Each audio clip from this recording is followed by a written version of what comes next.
G'day guys, welcome to this episode of Aussie English. Today I'm just going to sort of chat to you guys about what I've been up to recently, where I'm at in life. I guess what I've been doing really. I just thought that I'd give you a bit more exposure to just people chatting about everyday things. So let's get started. Most recently, I've just been working a lot. So I work at a restaurant, a Spanish restaurant in the city of Melbourne, and Melbourne is lucky. It's one of those beautiful cities in the world that has so many different cultures and races of people. It's almost more common to hear a different language from English being spoken on trams in the public arena, in the public sphere. So wherever I'm walking around Melbourne, I tend to hear languages like Chinese, Spanish, Brazilian, French, Indonesian, all sorts of different languages. It's actually become more and more and more intense like that. So it's really culturally diverse. So I work at a Spanish restaurant and I actually work with a lot of Spanish people. So I think there's at least 3 Spaniards that I work with.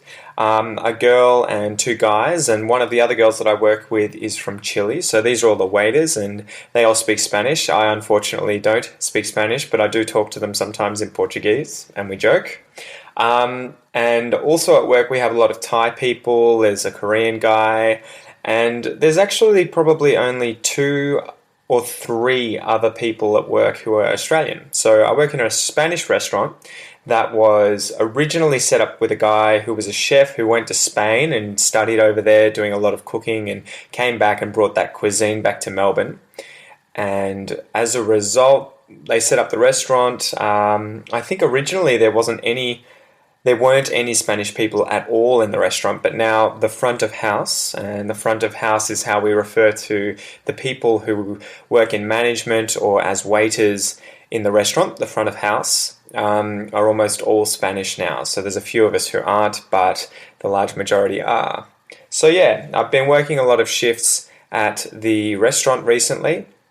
It's starting to die down a little bit because we've hired an extra person and we have a new boss, so we're getting a few less shifts. So I'm scraping by. With the little money that I make at the moment from 3 or 4 shifts a week. And when I'm not at the restaurant at the moment, I am at the museum in Carlton Gardens in Melbourne. So this one's sort of a short walk from the CBD. I can see the CBD from the museum, from the building, and it's near a really, really, really big building called the Royal Exhibition Building. And this is in dead centre, right in the middle of Carlton Gardens. And this is obviously an exhibition centre, hence the name. So there's always a lot of different exhibitions being held there, whether it's for health and fitness, tattoos, Comic-Con kind of things, even car exhibitions. I think every year I tend to see car exhibitions occur there where you'll find over a weekend heaps and heaps of people are going, and there's Ferraris and Porsches and all sorts of other luxury cars parked all around it and inside of it, and they bring thousands and thousands of people in to see this stuff. So I get a good view of the Royal Exhibition Building from where I work inside of the museum. And yeah, I'm there at the moment 5 days a week. I'm trying to study and finish my PhD, and PhD stands for Doctorate of Philosophy, or Philosophy Doctorate, PhD. And I think, at least I hope, I have maybe 3 or 4 months left. I'm hoping to finish in December this year. And so at the moment, what that implies, or what that requires, is me to finish writing the papers for my PhD, or my chapters for the PhD, and I've got 3 of them. And these are on various different things related to native Australian rats. They're the group that I'm studying for my PhD.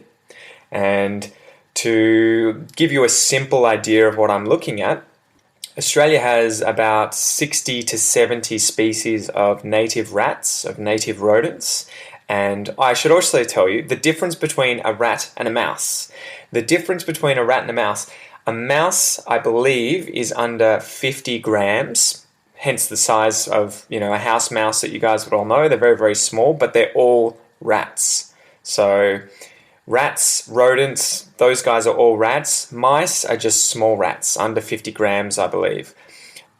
Rats, though, or at least as we would colloquially refer to rats as rats, tend to be bigger than 50 grams. So you'll often see this if you see the names of these native animals, and they're going to be called a mouse if they're pretty small, and if they're bigger than 50 grams, they'll be called a rat. So like Australia's biggest rat, the water rat, is sort of our version of an otter, and these guys live in the ocean, at least in estuaries near the ocean and in river systems and all around the coastline of Australia, and they're about 1 to 1.5 kilos, and they swim around like otters, and they eat all kinds of things like shellfish and crayfish and that sort of stuff. Those guys are really cool, but they're a rat because they're so big. And on the other hand, we have mice like the delicate mouse, which is this really, really tiny little guy. I think he's only 10 grams, and he lives in the monsoon tropics of Australia. So the monsoon tropics is the northern portion of Australia that gets that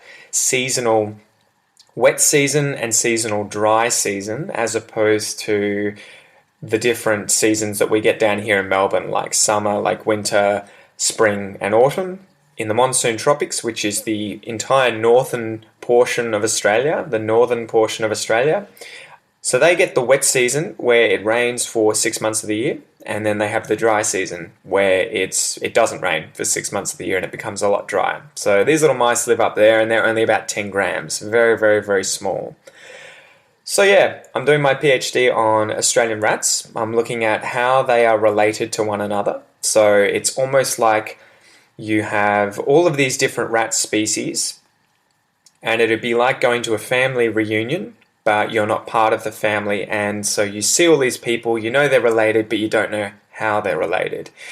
That was effectively the situation that we had with Australian rats, where we knew they were all related to one another, but we didn't know how they were related to one another. So we didn't know if all the small species were really closely related and all the bigger species weren't. They were more distantly related, or if all the species that live in the desert were closely related and all the species that live in the rainforest were closely related. And so my work was looking at their relationships and trying to put together effectively a family tree for the different species. So like instead of, say, your uncle, your father, your sister, all of those positions are different species when we think of a family tree, but a species tree, so for different species. And yeah, I guess in a nutshell, which is sort of like to give you the basic idea in a nutshell, to give you the nutshell idea explanation of what I found, it was that a lot of the species are actually not closely related to other ones that they live near. So for example, a lot of the species who live in the desert are actually more closely related to species that live in wet forest than they are to other species in the desert. So that was one of the really, really interesting findings that we didn't expect. Anyway, so I'm looking at that. I'm doing this sort of evolutionary origins, the evolutionary biology of these guys. And I'm piecing it together by using their DNA. So I sequence their DNA, I compare the two different strands of DNA between two species, and then I can tell how closely related they are or aren't. So apart from that, I guess, yeah, working on the PhD, trying to get that finished within the next few months, and at the moment it's just writing. So when I'm not working at the restaurant, I'm working on the PhD. When I'm not working on the PhD at the moment, I'm working on French and Portuguese, but mainly Portuguese. And so every day that has me working on Anki. And Anki is this program you may have heard me talk about before, where you enter phrases or words, and you can sort of test yourself to try and remember it. So it's sort of a spatial repetition system that helps you test your memory. And based on the response you give, whether something was easy or difficult, you will see that thing sooner if it's really hard and you didn't know what it was, and less soon if the thing was really easy. So I absolutely love this program, and I used it for French. I'm hoping to go more into it in the future, so I can tell you guys how you could potentially use this program to learn English. But yeah, if you're interested in it now, I definitely recommend checking out my video that I put up about how I use Anki and how I set it up. And also just do a Google search for Anki, and Anki is spelt Anki, Anki. And you can also just search on YouTube for a guy called Gabriel Weiner and just Anki. So I think Gabriel's spelt Gabriel, and Weiner I think is Wyner, and Anki, and he has a great set of videos up there helping you put together how to use Anki for any kind of language. So yeah, brilliant program. I use that every day, and at the moment it's probably about 40 minutes of study every day using that program. And then probably like you guys, I actually listen to a podcast called Cafe Brazil, and it's about 30 minutes. It's pretty advanced stuff. So this guy talks about all kinds of really advanced things, probably a little more complicated than I do, whether it's talking about entrepreneurship in the most recent episode that I've been listening to, and he references a lot of different music and a lot of different current affairs and events that are happening, which is really good. But I have to get the manuscript that he writes out for each episode, and then I have to sit there and listen to the episode probably 10 times before I really have a good understanding of what's being said and how it's being said. But that's really good, and I wanted to, I guess, get into that a little bit today as well and tell you, or at least discuss with you guys, that a really good way of improving your language learning, if you don't already know or you don't already do this, is obviously to read the transcripts while you listen. So at least to start with, when you first listen to an episode, if you're having trouble with the language that I use, with any of the words that I use, if you find that I'm speaking too quickly, then it will greatly aid you if you read the transcript a few times whilst listening to my episode, whichever episode it is. And then obviously highlight all the words that you don't understand or the phrases that you don't understand. Highlight those, look them up, get a definition for them, write it, whether it's in English, even in your own native language, next to those words, and then again listen to that episode using that transcript. I've been doing this a lot with Cafe Brazil's podcast episodes, and I tend to only use one episode a week because the episodes are about 30 to 40 minutes long, so it actually takes me quite a while to get through each episode, and I just keep listening to it multiple times a day. I'll have it on and I'll be trying to concentrate and understand as much as I can. And if I don't, I go back to the manuscript that I've read and that I've highlighted and annotated for any of these words or areas that I'm having difficulty with. And I definitely think this is a really good way to improve your language, because it's easier to be tempted to want to change what you're using really quickly and all the time, because the same material can get boring. I understand that, and I feel that all the time with French and Portuguese, depending on what I'm reading or what I'm using. But I think it's understated just how important it is to go over the same episode, the same materials again and again and again, almost ad nauseum. So almost to the point of being bored out of your mind, you know?